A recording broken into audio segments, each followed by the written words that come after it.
Today, we're going to talk about CNC plasma cutting.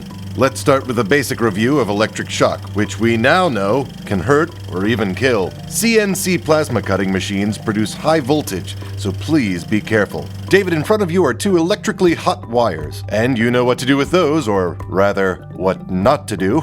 David, the rule is don't touch them. You'll complete the circuit, and David, please don't do that. David, can you hear me? Please don't! Oh, thank goodness. David, that's not funny. Okay, it was a little funny. Now let's review the other safety precautions against electric shock. Appropriate protective clothing, gloves, dry of course. Keep your distance from the workpiece and other parts of the plasma cutting circuit. Take extra precautions when the workplace is damp or moist. David, no! Don't you know it's bad luck to open an umbrella indoors? Now I'm just messing with you. Disconnect the power source before performing any maintenance or repairs. Only a qualified technician should repair or replace any worn or damaged parts.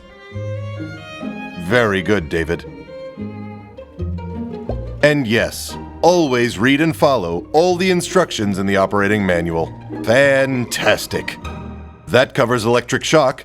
Let's talk about gases and fumes. David, I know you're joking this time.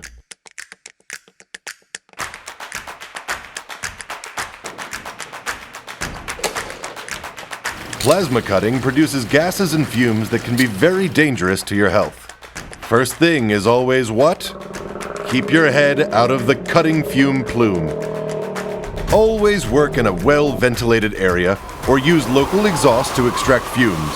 Use an approved air-supplied or powered air-purifying respirator if your ventilation is not adequate. How do you know what kind of fumes and gases you'll be exposed to during plasma cutting, you ask? This all depends on the kind of metal being cut, the coating on the metal, and the exact process being used. Read the SDS for the material being cut and any paint or other coating. But it's not just gases and fumes you have to be aware of. Dust created by routing, sawing, grinding, drilling, and other construction activities may also be dangerous, and you should avoid overexposure. I'm afraid that's not really going to help, George. Many of the materials can cause cancer and other health effects if your exposure is not properly controlled. No, David, that's not going to help either. You can use special equipment like downdraft and water cutting tables to capture gases, fumes, and dust at the source.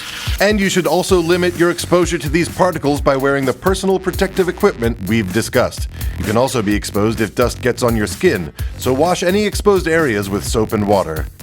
Now that's sweet. Who's got a camera? Cleanliness is important. But keep in mind that vapors from chlorinated solvents and cleansers can react with heat or radiation from the welding process to produce phosgene gas, which is toxic. So be sure to get rid of any source of these vapors before work begins. Next up, fire and explosions. Fire and explosions can be caused by hot slag, sparks, an oxygen-fueled cutting flame, or a plasma cutting arc. So be careful. I'm not talking about quaint little campfires, guys. This is dangerous stuff. Do not work in an area where combustible or explosive gases or other materials may be present. Remove or protect any flammable materials and ventilate any explosive or flammable vapors or dust from the workplace. Don't cut or weld on containers that may have held flammables or combustibles. Use a fire watcher buddy when working in areas where fire hazards may exist. The fire watcher may see a fire that you don't because you are welding.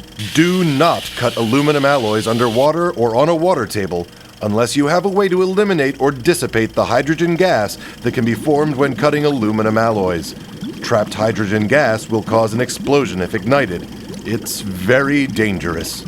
Plasma cutting and CNC operation can cause very loud noise levels that can damage your hearing. Protect your hearing with earplugs and/or earmuffs. Noise should be measured to be sure it does not exceed safe levels. I said, noise should be measured to make sure it does not exceed safe levels. Noise should be measured to make sure it does not exceed safe levels! Oh, for heaven's sake. Let's move on to protecting your eyes. The plasma arc process produces very bright ultraviolet and infrared light. These arc rays will damage your eyes and burn your skin if you're not properly protected. This is where the cool helmets come in. Make sure you have the proper shade in your helmet and wear safety glasses with side shields, goggles, or other protective eyewear. There are lens shading guidelines that you can reference at lincolnelectric.com, such as Z49.1. Because it's computer controlled and very precise, CNC plasma cutting may seem contained and clean. However, metal cutting and marking operations can create a lot of dust and flying debris. Protect others in your work area from both UV and infrared light, as well as flying debris by using booths, screens, or shields. Welding and plasma cutting produces EMFs. Keep the torch and work cables together as much as possible and away from your body. Though the long-term health effects of EMFs are unclear, we do know that EMFs can affect defibrillators and pacemakers. So if you have either of those, be sure to consult your doctor. CNC plasma cutters are big, heavy machines with lots of moving parts. Watch out for gears, belts, drive screws, and drill bits. The machine moves automatically and sometimes can move without warning. Beware of crush points. Keep loose clothing and cables secured and safe from moving parts. These machines and their components are heavy. Use proper lifting technique and team lifting when necessary. Certain tools use compressed air lines. These lines are under pressure. Hot sparks or flying debris may cause damage. Ensure these air lines are kept free from punctures, burns, or other damage or defects. Inspect compressed air lines periodically and repair or replace when damaged. Be sure any compressed air guns used for cleaning meet OSHA or your local authority's requirements for pressure chip guarding and noise. Never place an air gun nozzle or direct the airflow toward your body. That can cause an air embolism, which can be fatal. And last but not least, remember that an oxygen-fueled cutting flame can reach temperatures of up to 6,330 degrees Fahrenheit, while plasma arcs can reach up to 45,000 degrees. Materials will be extremely hot after they've been cut, so wear protective gear, use a material handling apparatus, and wait for materials to cool completely before attempting to move them. Don't worry, guys. As a cartoon character, Stu is fine. But remember, only trained individuals should work with, on, or near CNC plasma cutters.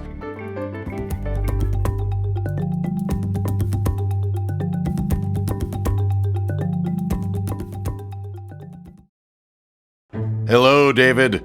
We're going to talk about cutting system safety. Most accidents can be prevented with proper handling of equipment and regularly scheduled maintenance. Always take all the proper safety precautions and follow all guidelines. That's your first line of defense. David, since discipline isn't exactly your strong suit, we've brought in a drill sergeant and your mother-in-law to help keep you in line. We're going to be reviewing the safe handling of cylinders, regulators, and torches. Most accidents involving welding torches are the result of reverse flow. When the torch fuel gas enters the oxygen stream, or when oxygen enters the fuel gas stream. These gases are meant to mix at the tip of the torch only, and when the gases mix in an unwanted place, it's like running into your mother-in-law at a dance club. Not only awkward, it could cause a fire or even explosion. So on second thought, it's nothing like that. It can be much worse. When these gases mix in the wrong place, a small spark or extreme heat can cause a fire that can severely burn you, or even an explosion, which can kill. There are several things you should always keep in mind to prevent reverse flow. First, never fully empty an oxygen cylinder. Once you reach about 50 psi, consider your oxygen cylinder tapped out. If the pressure becomes too low, you have a potential for reverse flow if your fuel gas pressure is low. An oxygen tank is like your mother-in-law's glass. Never let it become empty. Refill or replace it.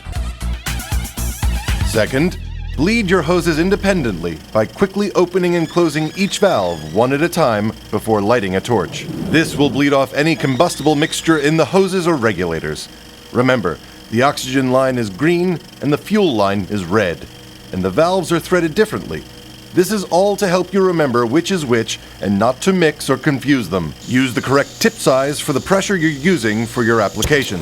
Small tips with too much pressure can cause reverse flow and push mixed gases back into the line. Large tips with not enough pressure can cause flashback. And keep your tips clean. A clogged tip can cause reverse flow too. Sergeant, that's not really necessary. Many torches have check valves installed between the hoses and the torch handle. These prevent reverse flow. However, they must be maintained regularly. If they malfunction and reverse flow occurs, they will not stop a fire or explosion. Flashback arresters can also be installed.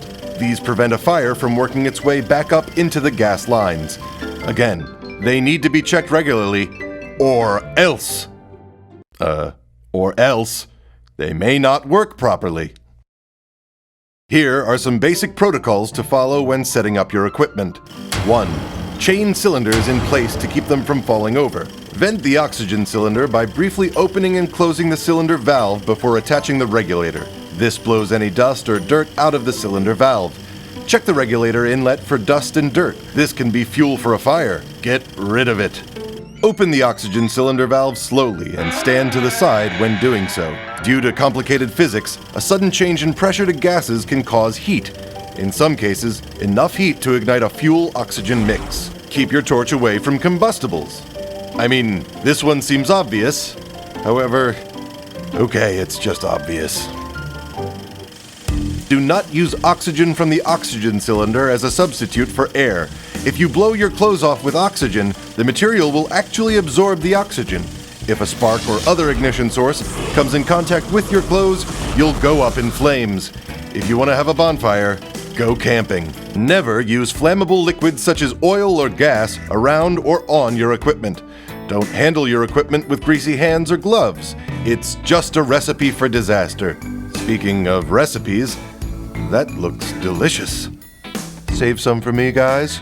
Don't use regulators or pressure gauges from an oxygen cylinder on a cylinder containing fuel, or vice versa. This could cause a mix of fuel and oxygen in a place you don't want them mixing. Always turn off your torch, regulators, hose, and cylinders when not in use. Regularly use a soap and water solution to check the threaded connections at the torch, hoses, and regulators to be certain none are leaking. In summary, David, read the instructions, follow all the safety precautions, keep your tools, gear, and supplies in good working order, and maintain and clean them regularly. Develop and follow safe work habits and never cut corners, and you should be good to go.